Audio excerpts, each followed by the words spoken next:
Welcome, everyone, to Talking Hoosier Baseball. I'm your host, Brian Tonsoni, and what a week the Hoosiers had. Another 4-0 week, sweeping the weekend series against Northwestern. And we'll go through these games here real quick for you. The midweek game against Indiana State, the Hoosiers cruised to a 6-1 victory. They scored 5 runs in their last 3 at-bats, breaking open a very close game. Tim Herron got the start on the mound. He only gave up 1 run. Tommy Summer got the win. He pitched the 6th, and B.J. Sable came on for 3 solid innings, getting the save without giving up a run. The offense was led by multi-hit efforts by Matt Gorski and Justin Walker, who broke the game open with his tie-breaking 2-run double, and it was good to see Jeremy Houston had a 2-run triple in the game as well. Moving to the weekend, 3-game set, doubleheader played on Friday due to the weather. The Hoosiers defeated the Wildcats 12-0 in the opening game behind an excellent pitching effort by Jonathan Stever. He went 7 scoreless innings. Grant Sloan came on to finish off the Wildcats with 2 scoreless innings. Matt Lloyd, again, loves to hit against Northwestern, hitting 2 towering home runs. Also homering were Ryan Finman and Matt Gorski. Lloyd had 4 RBIs. Feynman and Gorski added 3 RBIs each.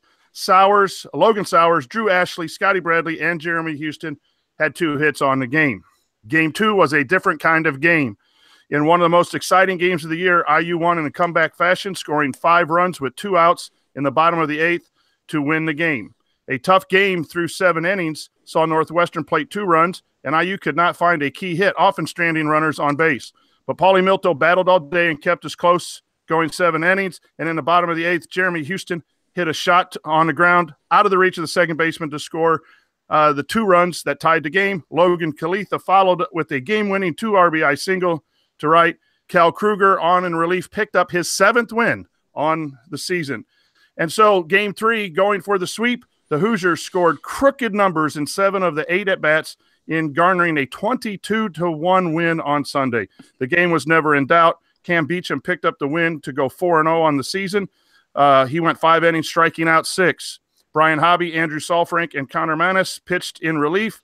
8 Hoosiers had multi-hit games for a total of 21 hits. Jeremy Houston led the attack with 3 hits. Again, good for Jeremy. Sam Crail, Lauren Eustace, Sowers, Kalitha, Ashley Gorski, Bradley, all of those dudes had 2 hits on the day. Sowers and Bradley went deep, as did Wyatt Cross for his first IU home run. And Indiana sweeps the Northwestern Wildcats to go 4-0 on the week, and now are 26-6 on the season, 20 games over 500, and 6-2, and in 3rd place in the Big Ten. It is now time for our Hoosier highlights. Josh, what a great week. It's been a great season. Share with everyone your Hoosier highlights. All right, thanks, Brian. I'm going to talk about the team's versatility all week long. I'm usually one to harp on chemistry and having the same guys at the same spots, but this week it proved it paid off. What Coach Lamonis has been doing, mixing guys up. We had 4 different guys playing third base, filling in for Luke while he's out injured. Colby Stratton, Justin Walker, and Drew Ashley all played third base, and there wasn't a single error committed at third base, so that was really big. And then the offense of the middle infield, we had 4 different guys playing between short and second. Matt, Justin, and Colby had time at second base, and Houston played short all weekend. But offensively, those 4 guys, when they were playing second base, they were 15 of 30 with 11 runs scored, 13 RBI, 8 walks, 3 doubles, a triple, 2 home runs, a sacrifice fly, and 3 stolen bases. So the offense up the middle was strong, and then the defense at the hot corner with our primary guy out was solid. And Josh, I will also add, I think the middle infield defense with Walker at second and Houston at short, again, gives us the best chance to solidify things up the middle. And we had a solid week defensively. Gave up 1 early in game 2 on a pickoff attempt, but it was one of the better defensive efforts. And it's nice. So we've been talking all year long about solidifying that infield, and we have done that and picked up for one of our better players while he's out with the boot on his leg. So a great highlight there. Carl, what is your Hoosier highlight for the week? Great starting pitching in all 4 games. Herron and Beecham each go 5 innings. Stever and Milto each go 7. The Hoosiers are now number 2 in the country in earned run average and runs scored against. The inning depth this week from the starters is great because we're going into a 2-game midweek, and there are plenty of rested arms available to go. It also means the Hoosiers are prepared for the Big Ten tournament and NCAA regionals. These are both events that can really test a team's pitching depth, and to get 5 great starts in a row is just fantastic. I think Jonathan Stevers' last 2 outings have been really dominant, and the last couple for Paulie, people at the rail have said, well, he doesn't have his best stuff, and yet he's only given up 3 runs over, I think, 13 or 14 innings. And then Carl, I think it's awesome find that when our Sunday starters and our midweek starters go at least 5, and our possibilities now to stretch out to 6, that gives us a lot of flexibility with our great bullpen in the back end. The only concern with starters going long is you have some mid-level guys, if they're needed, have not been needed. We got B.J. Stable 3 innings. You got Sloan an appearance, and so you want to keep those guys fresh in case you need them. And this week we'll see what that does. But our pitching has really started to come on, and a great find with the number 2 ERA. Cass, your Hoosier highlight. Well, my unofficial Hoosier highlight was catching this. So I actually missed game 2 on Friday because I suddenly on Thursday night won the Hamilton lottery. So $10 tickets that are normally over $600. So that was an opportunity I couldn't turn down, and getting to intermission and saying, oh, we came back and won. How did all of those runs in the 8th inning, all of those with 2 outs, what happened? And so I was really excited to rewatch it. But something that I noticed going through the stats was the number of walks that the Hoosiers worked and just the deep counts. Came into this weekend averaging just 4 walks a game and worked 29 walks for an average of almost 10 a game. There were 12 full count walks, so working those pitches, those pitch counts, and there were 7 walks that I called battle back walks, where there were 2 strikes in the first 3 pitches, and fighting back to get those walks. Also came into this weekend averaging about 146 pitches on average. This weekend, that went up to 192, and that included seeing 226 pitches on Sunday, which is about 2 dozen more than they saw in the 13-inning marathon game against that other team in Indiana. This was also almost 100 more pitchers than the pitching staff threw on Sunday, and I don't know that I've ever seen that before. Some of this could be due to more plate appearances. They averaged 8 more plate appearances a game than the season coming into the weekend, but the per plate appearance average was up as well for the weekend. So they did a great job of working those at bats. And that's part of that, developing that offensive mindset, that moving runners along. And short of maybe the first 6 innings of game 2, when we left a ton of runners on base, It really seemed like we were doing some things a lot more efficiently offensively. Some of that's because it's Northwestern, but that does put us in good position against the Ohio States and the Minnesotas on the road of playing solid offensive baseball, not just waiting for the long ball. Chris, your Hoosier highlight of the week. I'd go with Matt Gorski. Just 4 games of just, you want to talk about a toolbox? This guy's stealing bases, getting bunts down. I got it here. 7 for 13, scored 6 runs, 4 RBIs, hit a bomb. The guy, I feel like he's quietly having an amazing season. How you quietly could hit 348, I don't know. But I feel like Gorski is doing that because it's just he can do everything. Like they say 5'2" player in scouting, but he really does. The guy plays a great left field. He's baseball smart. And to watch him shine basically all 4 games, I mean, he had something of all of those wins. And it's exciting to see as a sophomore. I mean, to be able to really count on a guy for that many different aspects of a ball game, definitely a Hoosier highlight for me, Matt Gorski. Yeah, Matt is so much fun to watch because of all of those things you mentioned, and he can do everything to help your team win, and he displays that on a weekly basis. And it's nice too, like he's in the Big Ten play, he hadn't gotten a lot of hits, but he's there defensively. I love his arm in the outfield too. People aren't running on Gorski, and that's nice to see. My Hoosier highlight, there were several of these. Drew Ashley had an at bat in that 8th inning. We had runners on second and third, down 2, and he was 0-2. And there were a couple pitches that were really close, and he had to check his swing. And luckily, the men in blue made the right call that time. And he worked an 0-2 count to a 4-2 walk to load the bases to set up Jeremy Houston with the game tying hit. And it's not an at bat. It'll register as no at bats and 1 run. I think he did come across to score later, but those are plays that our team plays, and we need those as well as we need the home runs and the big hits. And then the other highlight, a couple other highlights for me, is Jeremy Houston now back over 200 batting average. I think I read something at 224, very close to that. On the face of it, it doesn't look like he's having a great year, but he was down in the 150s and had an outstanding week. And I just love the way he plays defense. It looks like he's playing better defense and more confident at short, and I think that solidifies our team defensively.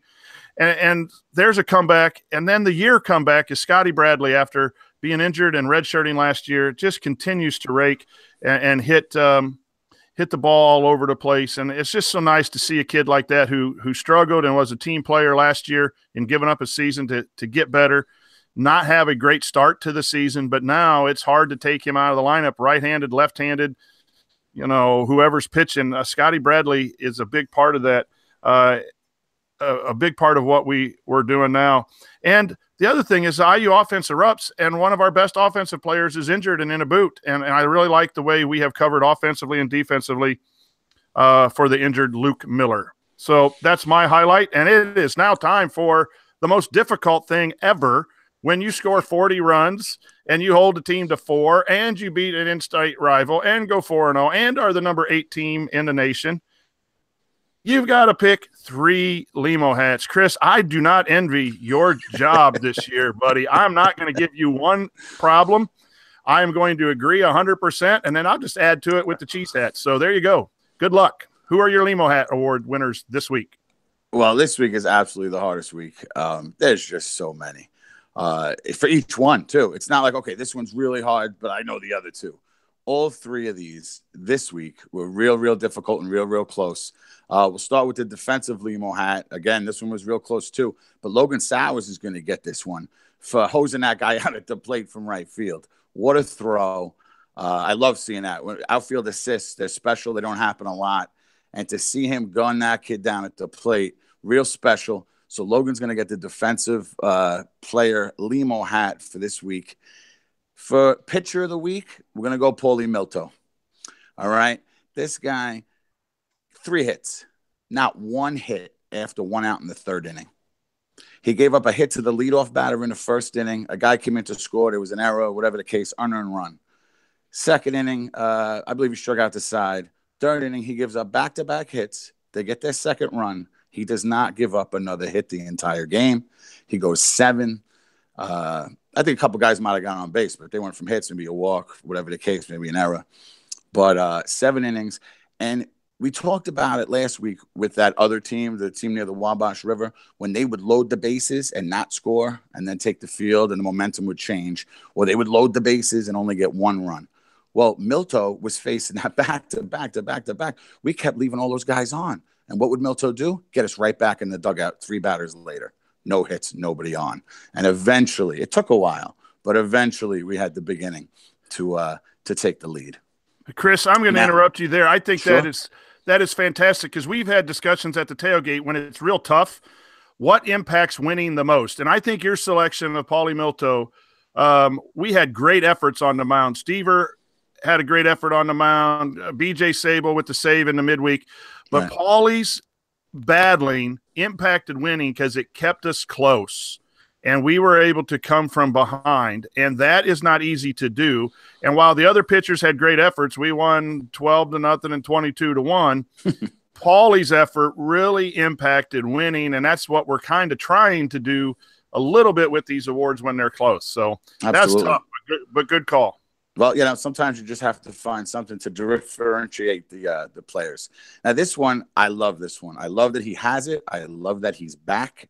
He was one of my favorite players last year. Jeremy Houston gets the Offensive Player of the Week, Lima, this week. I got a couple stats here. 8 for 15, 6 RBIs, 3 runs scored, 2 walks, a triple, and, of course, that 2-out hit in the 8th inning to tie the game. He just has really come back from, straight up a benching, right? He loses his job. He's sitting on the bench. And now he's back. He's got swagger in the field. Again, he didn't get to lead half a defense, but he was certainly in the running.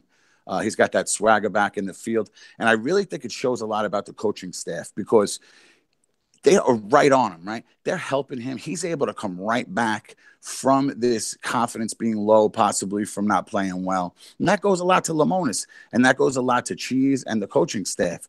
Now, if Houston can't come back, that's like if we lost him for the season, if this kid wasn't playing the way he was, I think that goes a lot to Lemonis because he has to be able to make sure he could bench a guy, let him sit down and watch, and then come back. Again, Lemonis' name has come up a lot lately in articles and stuff like that. D1 brought him up as far as coaches who need a raise. He needs an extension. You know what I'm saying? It has to happen. And I think Jeremy Houston coming back from this particular situation is a perfect example of why we need coach back. Next year's his last year of his deal. He can't start next year with that being his last, year on his contract. Extend him. You know what I'm saying? Make an offer. Pay the man his money. And those are the week 3 Limo hats.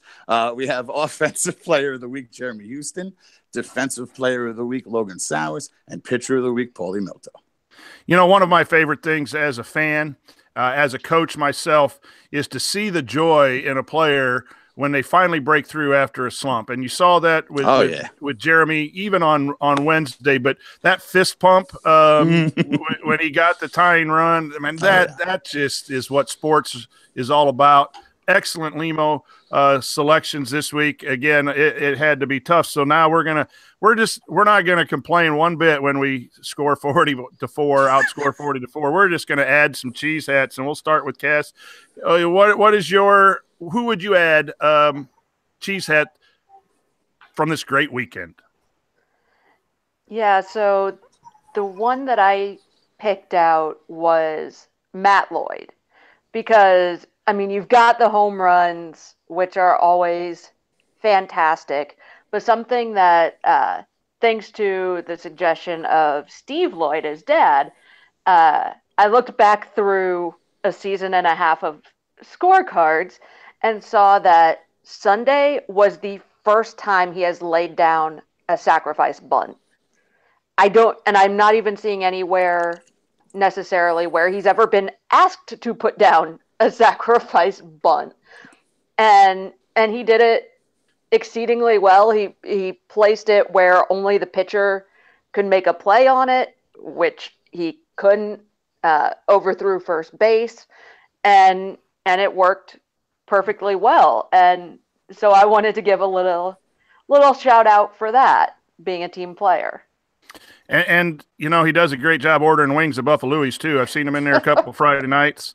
That's a little free advertising there for Buffalo's. We haven't talked yet with our agent about how to properly get paid to mention people, but the dude gets a Louis dozen, and a lot of the baseball players go to Buffalo's. I think that's why they're having a great season, because it's a great place to eat. So shout out to Matt. I agree. He loves hitting against Northwestern, and it was coming off that epic performance last week against that other team, and a big part of our winning ways. Josh, honorable mention, cheese hats.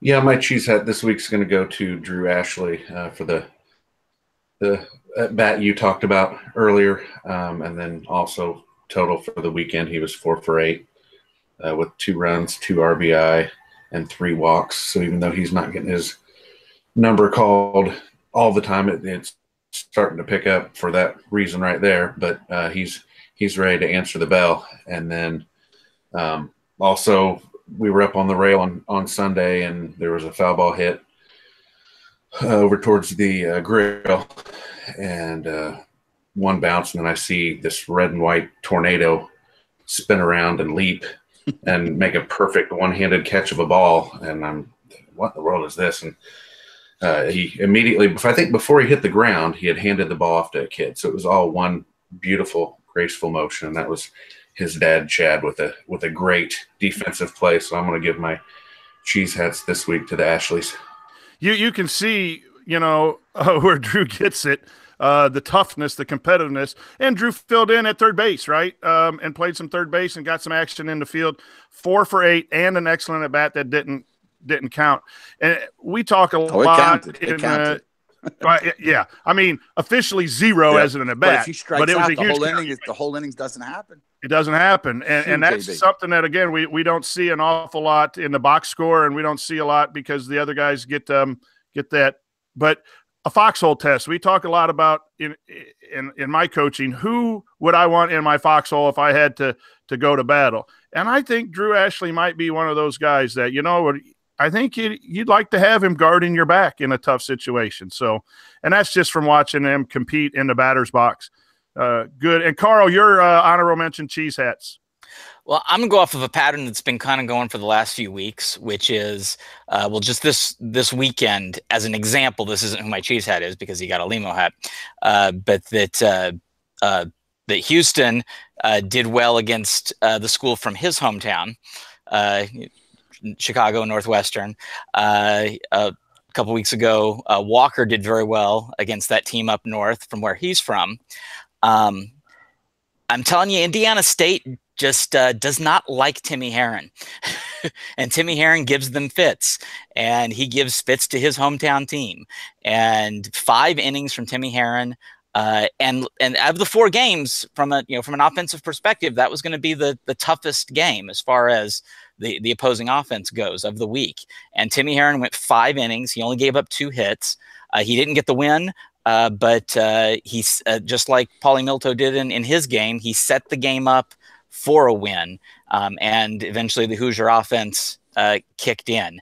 And that's a big game. The Indiana State game was a big game, and Timmy made that happen. And it's the second week in a row he's had an impact against his hometown team. I really like the way Herron's throwing the ball. And like I said, I think he's ready to stretch out to an extra inning if needed. But that, again, as Carl, you said earlier, that sets up for the Big Ten tournament, having that depth where you got to play several games in a tight window, and the baseball regional, that our pitching will give us a chance to go as deep as possible. And that's good to see. That's a good find there, Herron. I'm going to go B.J. Sable. 3 innings, getting a save. Josh, he hasn't been scored on yet. I know you mentioned him last week. I don't think he's been scored on. Came in, and those 3 innings are good. Again, that's Indiana State, which probably offensively was the toughest team of the week, and just shuts him down. I think defensively, Chris, you had a tough time. I think Houston had some good plays. Walker continues to make some plays, and he made a lot of routine plays at third that sometimes have been botched. And Scotty Bradley made a couple nice diving plays at first base. Those are the 2. Those are the 2 for me. Jeremy and Scotty, because Jeremy just having that swagger back. I mean, you could tell he's playing with that again. And Bradley made a real nice play at first base. That swagger's – I love it because it's like he catches the ball, and then he says, okay, I got you. And then he hesitates a little bit. Kind of makes me nervous. It's like, come on, Jeremy, get the ball over there and make sure we get the out. But he is – you can see he's in that groove right now. Well, that one he got off that hit the mound was very impressive. Yeah, he I tell you that I so happy for the young man and really happy for what the young man can provide the team as a whole. So, and offensively, man, you can go down the list of multi-hit games and who hit home runs, and everyone gets a cheese hat on the whole team for their performance. So, Carl, what does that impact us here for our postseason resume and our RPI? Okay. I'll start with our RPI. Playing Northwestern is not exactly a huge help to the strength of schedule, and that's why the real-time RPI has temporarily slipped a bit to number 26. The year-end model is sitting at around 22, which isn't a lot less than it was last week. And that year-end model is still based on fairly conservative win-loss predictions, which this team, I think, is capable of exceeding. Win-loss fell slightly below 2017 levels again. The midweek went great, but the weekend was awful. Again, led by San Diego losing a series again. I'm probably just going to stop talking about them and just expect them to lose from now on. But every team IU plays from now on, though, is close to or above 500 or well above 500. So if the Hoosiers can keep winning, real-time RPI will improve. And the Hoosiers are still in a good position to play their own way into hosting level or a top 16 RPI. Now I'm going to shift over to the Big Ten conference race. Carl, before you do, yeah. do you think the real-time RPI needs to be in the top 16 to get a host, or do you think a low 20, a 19, with the idea that we are one of the best teams in the Big Ten, if not the best team? What are your thoughts on that? It's a little tough. There's a lot of things that will, I think, that'll depend upon. I had been saying that that they're going to want a regional, they're going to want a northern host. But UConn right now is number 9 in the RPI. And I'm kind of afraid that UConn might slip in as that northern host, and they may not see as much of a need. In the local area, probably the closest host is going to be Kentucky. So I don't know that there's going to be an argument to be made there, particularly if Indiana does not win the Big Ten regular season title. And I don't know how important that is. I'm not in the minds of the committee, and quite frankly, even the national media is not in their minds when it comes to this. That's a big question up to the air. Does Indiana need to win the Big Ten regular season, which is difficult given that the run that Michigan is on right now? Yeah, I understand wholeheartedly what you're saying about winning the Big Ten, but I think if it came down to Michigan winning and beating us by a game or two, and then looking at the whole resume, from a bracketology standpoint, IU's resume blows away Michigan's resume. And again, I find it hard to believe that if we get to 40 wins, which is 14-6, which is not impossible, and we're sitting at 40-12 and been ranked in the top 10 for 4 or 5 weeks. And I know the rankings don't mean anything, but I think we'll at least be in consideration for a host down the road. So, all right, going back to Big Ten predictions and. Yeah, currently in 4th place. As the old saying goes, in the poker game of Big Ten baseball, weather is the rake. Several games have been taken off the board, most notably Michigan and Maryland. Michigan could be 11-0 in the league after next week, only having played 2 league games against teams better than 180 in the RPI. Soak that in.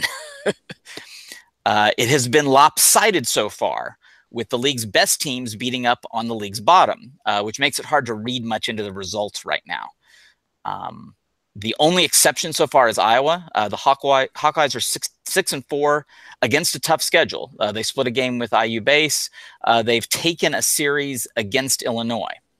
Outside of that, there really isn't enough information to separate the top teams at this point.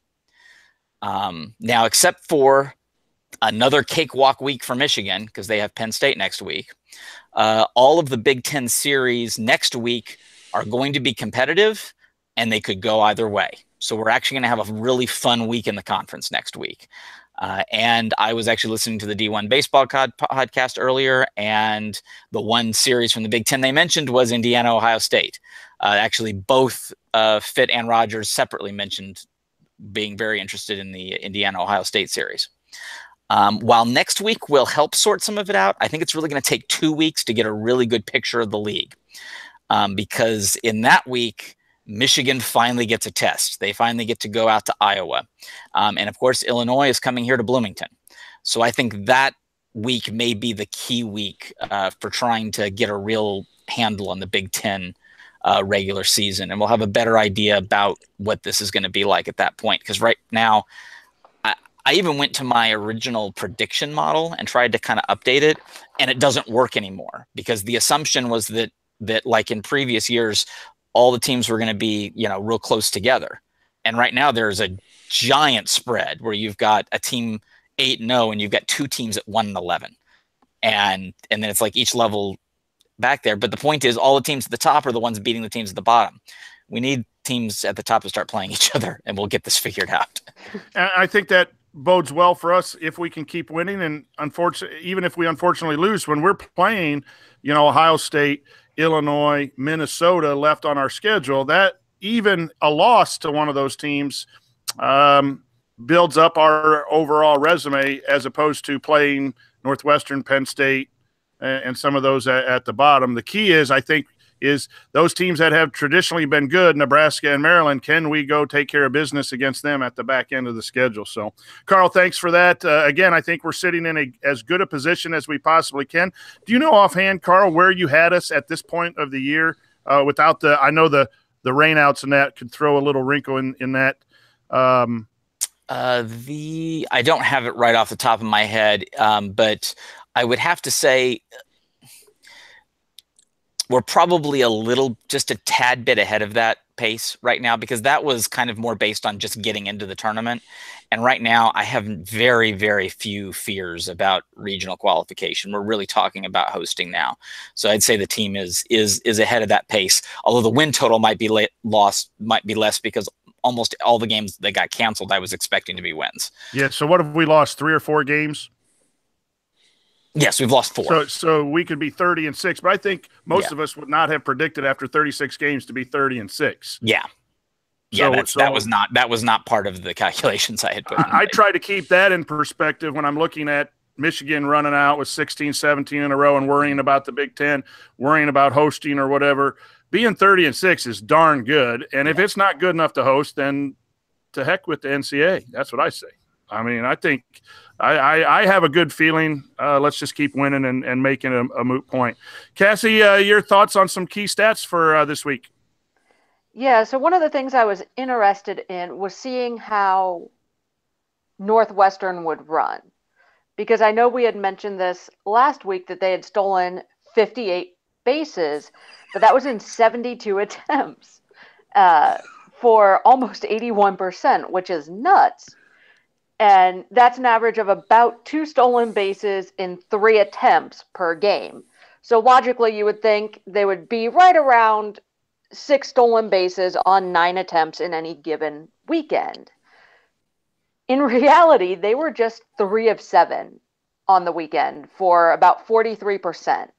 And one of those stolen bases came between pitches with 2 outs.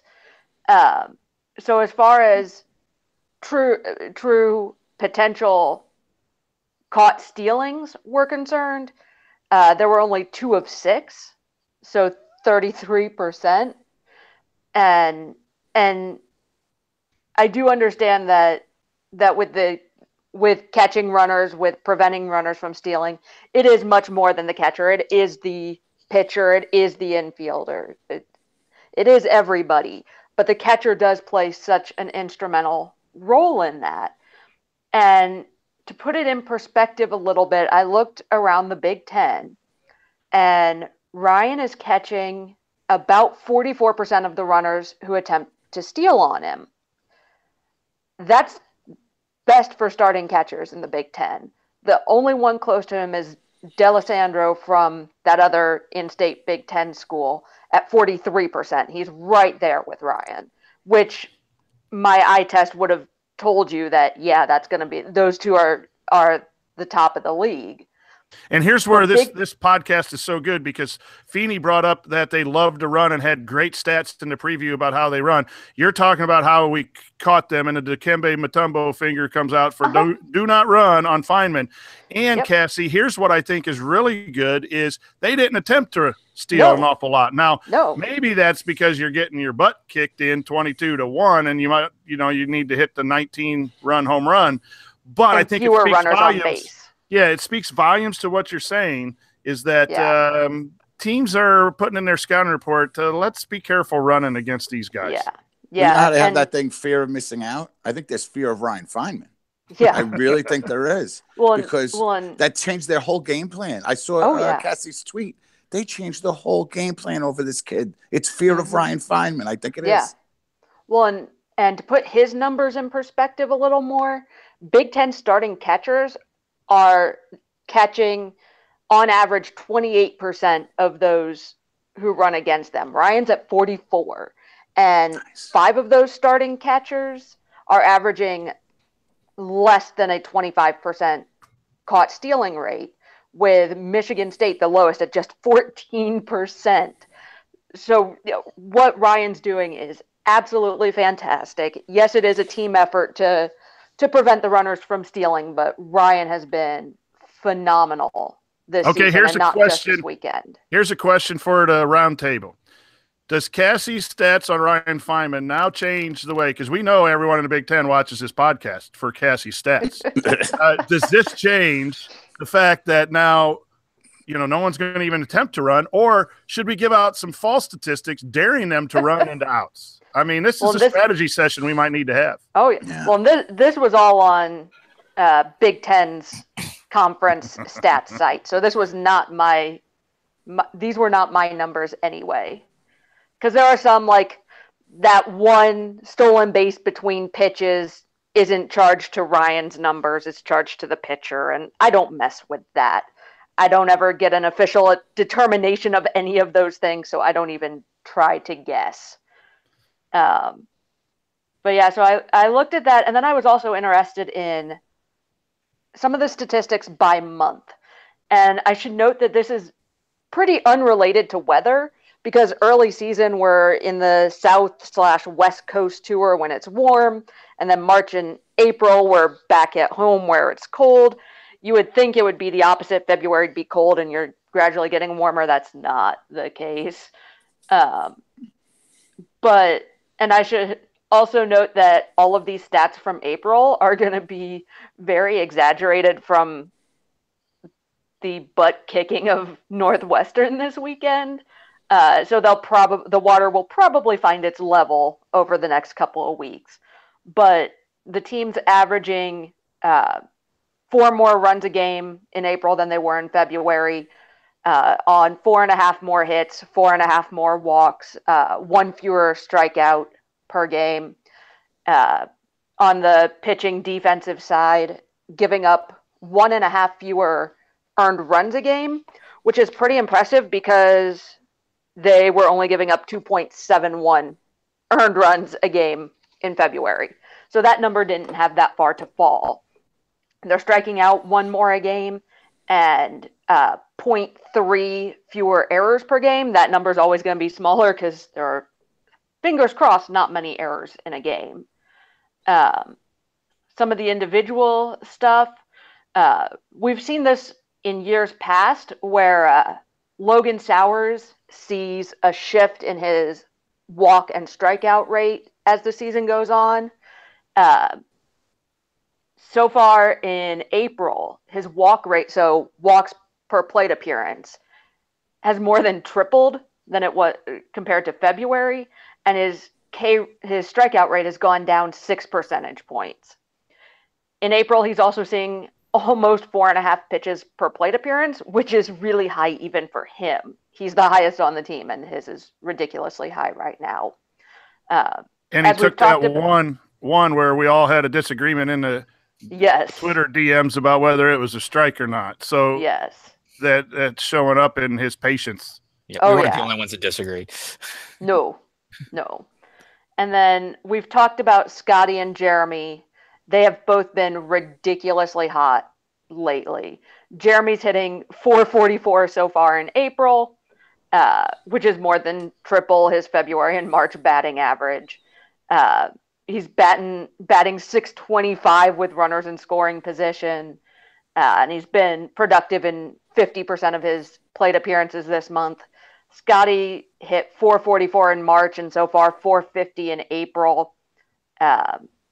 He's walking in about a fifth of all of his plate appearances this month.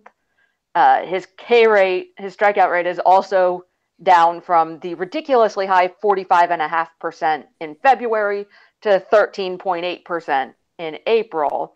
He didn't have that many February at bats, so that's a little exaggerated. But and he is also, having had such a slow start playing time wise in February into March, he is now just shy of my 2 plate appearances per game rule to have him included on my leaderboards. And he's just 3 plate appearances away on a per game average. So he's getting much closer there. On the pitching side, Stever has improved drastically, which eye test would have told us. His ERA is down from 7.59 in February to 1.20 so far in April. His walk rate this month is about a third of what it was in February.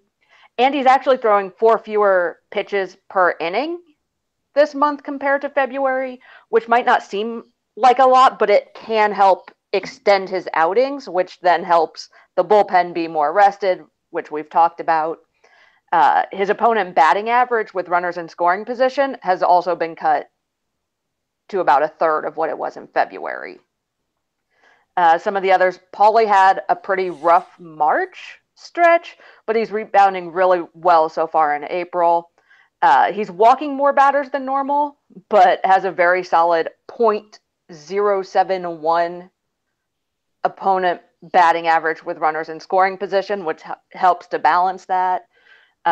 We've talked about Timmy Herron. He's also improved over the last month. His strikeout rate has nearly tripled since February. BJ has been Mr. Consistent each month. He hasn't seen much variation. He's just been steady all along. Cal also had a little bit of a rough March statistically. He's also doing better so far in April. He is throwing more pitches per inning, but his opponent batting average and with runners in scoring position are both down so far. So it's a little bit of a grab bag, but overall, the team and individuals are consistently improving from February to April so far. And why that's a plus is because the weather actually has gotten worse. And when the numbers get better, when you're facing bad weather. Now, the concern with those numbers is that we've played a couple teams that are in the bottom half of the Big Ten. We have played a midweek against the Indiana State team here in April. But I'm going to tend to be on the positive and say that it's an improvement. Hey, Josh, what's your story of the week? Yeah, this week for my story of the week, I'm just going to recap the 10-game homestand. They were fairly dominant in these 10 games, 9-1. We came into it sitting at 1-1 in the conference, so it was a very important stretch. We're getting ready to go on the road for 5 of the next 6, so to dominate the way they did was good to see. Came out 5-1 in the conference during those 10 games, so that ups us to 6-2. And I think when we started, helped me someone out there, I think we were 8th or 9th in the Big Ten standings. And then off of this homestand, we're now sitting in 3rd. And then in the 5, we had 5 out of the 10 games where we scored 10+ runs, and then 5 games where we gave up 1 or 0 runs. So we outscored our opponents 4-1 ratio for a 98-23 total on runs scored. So it was in the 10 games. So it was pretty dominant. And then 2 quick little nuggets that I was given Sunday, courtesy of Mark Gorski.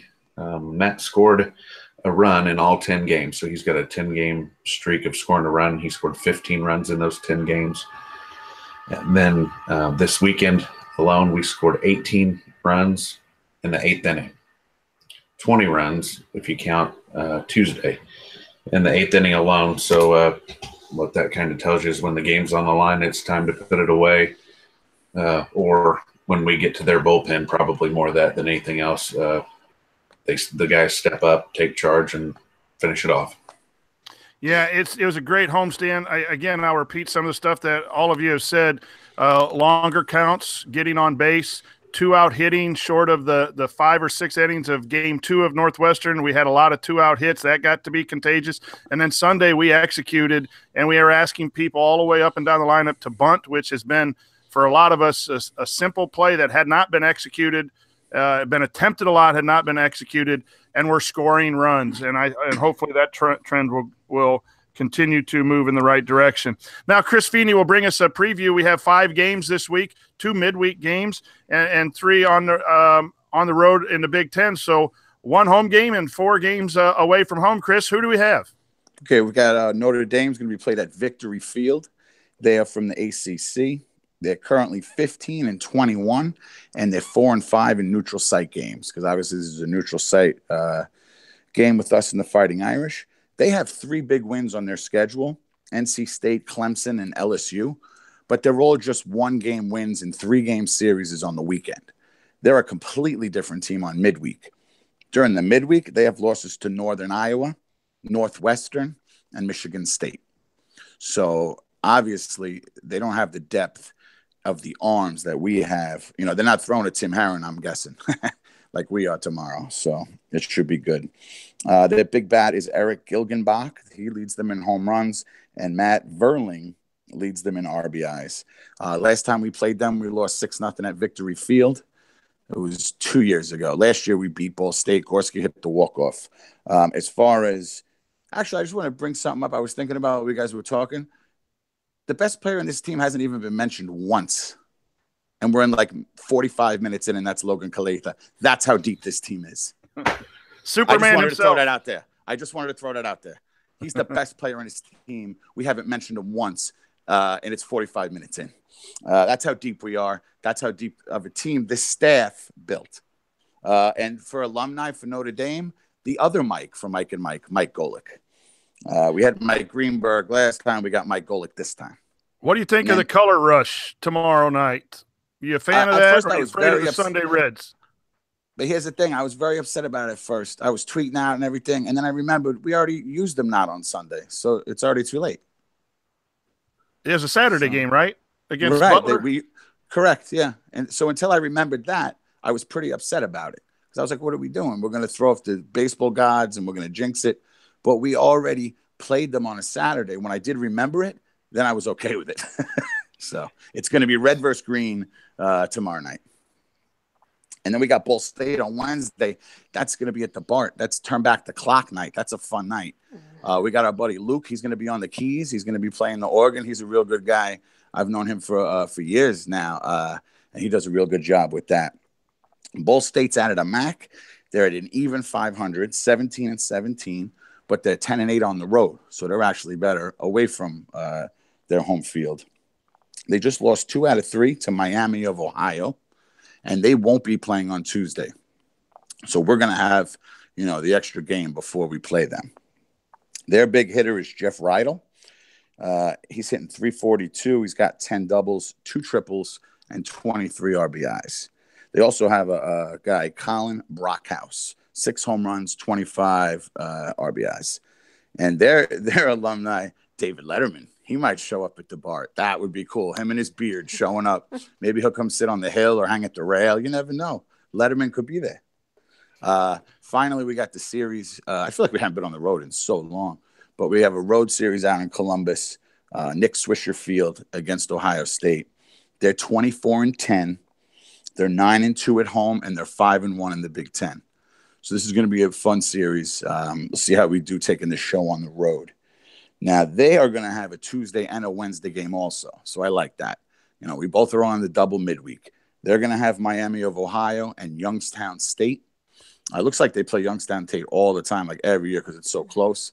Miami of Ohio, I don't know much about them, but at least they're playing 2 games. That I'm happy about. They're winning games this year. I know that. Who's this, Miami of Ohio? Yeah. Mm-hmm. Okay. So maybe they'll give them a good run. And then they're coming off a sweep of Penn State, and that was on the road. So that was in Happy Valley. So Ohio State's coming off that. Then they'll play the 2 midweeks, and then we'll play them Friday. Let's see.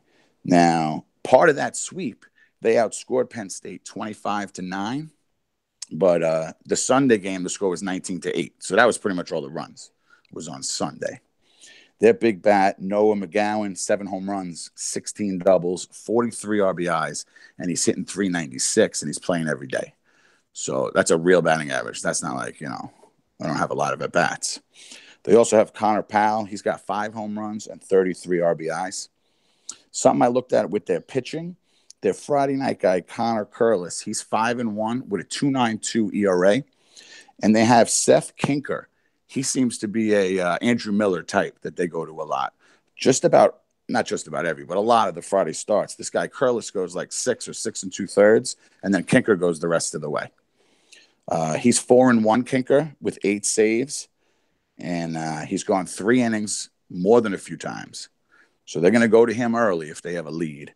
He has only 15 appearances, but he has over 30 innings. So, they shut down some games when they have leads, and they're not going to wait till the 9th inning to put this guy in. They're going to put him in 2 outs in the 6th, an out in the 7th, and then just let him roll. And then he's not done for the weekend, because I looked at a bunch of their weekends. He comes back on Sunday and throws 2 innings. So it's not like you're only going to see this kid on Friday if he has to come in. So it would definitely, I think, be good for us to have some late leads. We've come back on a lot of bullpens this year, and maybe we don't want to have to count on that out in Columbus. Let's try to, get the bats going, get out early. And, again, this team is deep. I brought it up before we started talking about this. We didn't even mention Kalita the whole podcast. He started the Saturday game, the second game, with a home run, and he drove in the game-winning runs of that game. You know what I mean? With 2 outs. And we don't even have to mention him because there's so many other people to talk about, because this team has been built so well. Oh, and he's a JUCO, so they had to go and find him. People didn't even know who he was. Coaching staff, right. That must mean we have a good coaching staff. For the alumni for Ohio State, he won't be there, rest in peace, Mr. George Steinbrenner. And I think they addressed Steinbrenner year 3 of law school, if I'm right. Yeah. I'm not sure. I believe that's what it is. Year 3? Yeah, they cover that at our law school, yeah. Year 3, okay. Yeah, year 3. Year 3 of law school. And 2 other alums that actually could be there, Bob Knight. I know there's some different opinions on him, but he could be there. And the comedian Richard Lewis. Now, I'd love to sit down with. Not that I'm going to the games, but if I was, Richard Lewis is a Buckeye alumni. So that's your 5 games. Try to keep it short. I think that's the first 5-game week we're going to have, or at least that we might actually play. I think we had a couple that ended up being canceled, a few games. But let's hope these all get played. Yeah, Chris, since it's not at IU, Knight might show up. That's true. That's true. Hey, it's a big week for Indiana baseball. The 2 midweeks. It'll be a good time on Tuesday night at Victory Field. Looking forward to seeing everyone there. And then a big test at Ohio State. I think they're a pretty good, traditionally have been a pretty good ball club, and we'll see if that depth does pay off with the series win. So let's go to our final thoughts on the week. It's been a fun week. Cassie, what are you thinking about here to end the show? Yeah. So I'm thinking we're probably not going to outscore a weekend opponent 40-4 very often. That's both the level of the opponent and the quality of the Hoosiers. But both the offense and pitching are really starting to heat up at the right time. And having some of these games and series before facing the other big boys in the conference could be really helpful for building more momentum. Even things like getting Jeremy back on track, being able to sit him during some of these stretches to give him this little jump start could be huge. And again, it's a time when we're not missing Luke Miller quite as much because we haven't really needed to miss him. So getting everybody healthy and having some of this momentum from putting up 40 runs in 3 games, that could be big going into a pretty tough stretch. Carl, your final thoughts on the week? I'm just ready and happy to get past the opportunities for bad losses. The Hoosiers have done a great job of not letting those opportunities blossom. But I'm ready to get past the opportunities, the late innings against Pacific and Northwestern and Northern Illinois, and get to the opportunities for the Hoosiers to show how good they really are. The next 3 weekend series in the Big Ten and the final 2 midweeks against the Kentucky schools are a big chance to do just that, and I'm very excited for that. And Josh? Carl and Cass both read my mind. Hopefully we can ride the momentum of what we've done this last week into the next 5 of 6 games away from the BART, and then with the schedule picking up, we're going to be playing good teams, and we only had 2 errors in these last 4 games, and great bunting from a lot of different guys, sack flies up and down the lineup. The pitching only gave up 4 earned runs in 4 games. So we're starting to look like a top 10 team, and now hopefully we can when we're tested here coming up, we can pull through and still look like it. And Chris Feeney, your final thoughts for the week. Bart Kaufman Field, Friday night, game 2. From the minute Kalitha started that game with the home run to the minute Matt Lloyd hit the line drive to drive Kalitha in for the 6th run, that place had a pulse, okay? Whether it was out in the hill, whether it was in the hill or in the home run area, whether it was in the seating. I was there with my daughter. I was walking around a lot that day. It had a heartbeat, and it was great to see. We had 2,500 people there, only 800 away from the all-time regular season record, which was about 3,300 in 2014. I really think we could break that this year. Hopefully we get 800. We can easily get 800 people there. It's the top 10 team in the country. Place was alive, and I loved it. And again, I'll go in the cold, in the rain, and there's 22 people there. I don't care. But I love when it's packed like that, and definitely a fun night. And this team needs some warm weather. We have 8 games left at the BART. It doesn't seem even right. It just seems like the season started just the other day, but the weather has been atrocious, and this team deserves some warm weather so that they could play at the BART and have crowds like that all the time. We're heading on the road. It'll be a big weekend series to be watching to see how the Hoosiers do. Hopefully they can get a couple midweeks. I would also encourage, we lost the tailgate this week due to the weather, but also if you're at the BART one of these last 8 games, come up to the third base, the rail, introduce yourself. There's some great people who stand back there. There's some great parents who have some superstitions of holding stuff and special spots for the scoring spots, and it adds to the atmosphere as well as the rest of the park. I agree with Chris. There's really not a bad spot at the BART. So this team is really playing well. It is improving. It is taking care of business when they have to, and now it's coming down to crunch time here in the last 5 weeks, and I really believe that they're headed in a good direction. So that'll do it for this week's Talking Hoosier Baseball. Please find all future podcasts on Sports Talk with Tonsoni, which can be found on your favorite podcast source as well as under the Talking Hoosier Baseball tab on iubase.com. And please follow iubase.com on Twitter. Handle is at iubase17. And Talking Hoosier Baseball, whose handle is at See You at the BART. And visit iubase.com to see other articles and other posts from this excellent group of Indiana Hoosier baseball fans. So for this group, I'm Brian Tonsoni. Go Hoosiers, and see you at the BART.